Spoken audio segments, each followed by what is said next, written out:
Look at what's out there now. I mean, the heavy hitters out there, Sting, Eric Clapton, Mick Jagger. These guys ain't no spring chickens, but they've been doing it long enough, and they still command the audiences and the record sales that they get. Why? Because they make quality music. That's why. You know. That's good, sure. And I think some people are surprised at some of the comments, some of the articles that I've read about the things that we're doing down here at the Soul. We're a little surprised at first that we've been able to accomplish what we've accomplished, but I should explain, thanks to Jay, the Soul session is not like any other session that you might be familiar with. For instance, if you look over in this corner, and you can't see around the studio at this time, but if you look in one corner, we've got a television here, there's another television in the other room here. There's an instrument room with a cluster of instruments over here, the control room behind the camera here. When you come in, it is not unlikely that, for instance, depending upon the song that Jay has an artist going over at this particular time, you may sit down and look at a movie first before you record. Right. Because he wants to put the artist in a frame of mind to give the song more, or he wants, a particular artist may not have the life experience, for instance. Right. Or the frame of reference that Jay wants the song to have, or he may not be sure an artist has. So he'll embellish the mindset by showing a movie first and then sitting down like a father does with a child. We need to have a little talk. Right. And that comes across a lot with the female artists, especially if they are like in Renee's and Anita's cases, who are both writers. The thing is, we sit down and conversate about what this song is really supposed to be about, or if they're recording something I've written, I'm going through what the song is about. I'm giving them the gist of the song, and that in turn gives them the type of attitude or mindset to bring the song across in the manner that we're trying to record it. And this is really important because the music at Soul is not sampled. You know? It's real music, real instruments being played.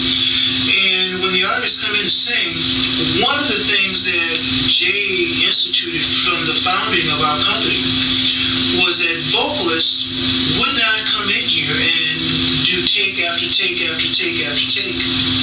You might, if you're fortunate, get 3 tries. Right. Because I don't want to lose the energy, I don't want to lose the enthusiasm, and I don't want to lose what they're really trying to say. And usually that comes while they're really hot, and that's in the first couple takes. You know, I mean, maybe if we go 3, that's because there were some intonation errors or things like that, or word slurred. But usually if they can hit it in the first couple of times, that's the take we use. Yeah, and one of his watchwords, as I've heard so many times, is that mistakes are what make a song happen. Right, because mistakes evoke emotions. They invoke that. When you are emotional in a conversation, there is no right pitch or wrong pitch in that.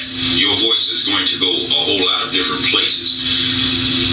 In music, it has to stay within a framework, but if it jumps out, not too much to the point where it's just repulsive, we use it because it invokes that emotion.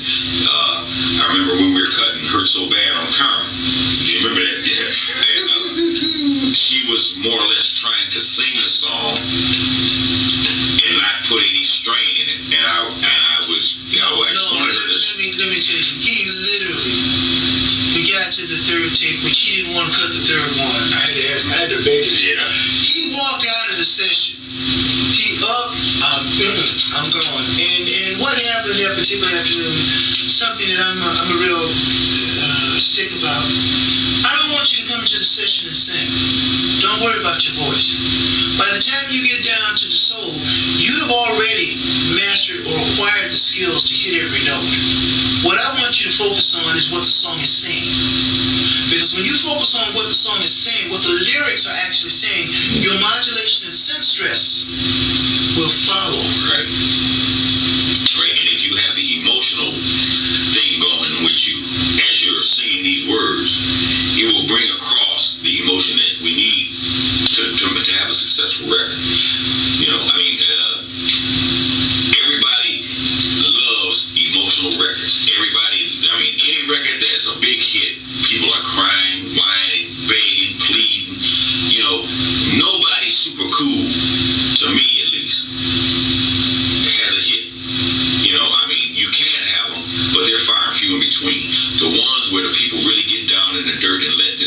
person or this listener know what it is they're feeling, those are the records that sell the most, because other people, the listener can identify with that, and that's what you always want.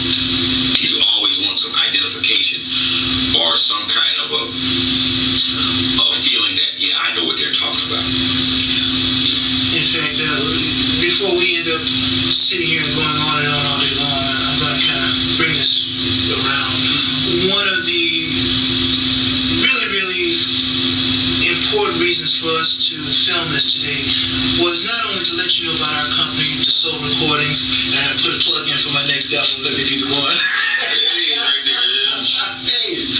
But not only to talk about the product, but also to make a statement to every artist, every independent company, every small major company. Let me rephrase that. Brothers and sisters, wherever you are, keep at your craft. Please keep at your craft. Use every facility, every tool that's out there to facilitate your music, whether it's podcasts, YouTube, whatever it may be. Because what you do, what you feel, unless you do it,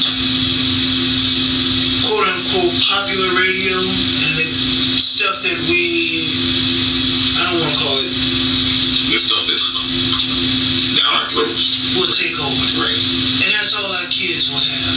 That's all we'll have when we have a choice. And we do. Become the choice. Yeah. And with that, we'll close and say it's been a pleasure. Thank you. Thank you for the support, and we hope we can continue to bring you some decent music. Yeah. And keep on. Oh, and I should add, the Soul Recordings. DASOULRECORDINGS.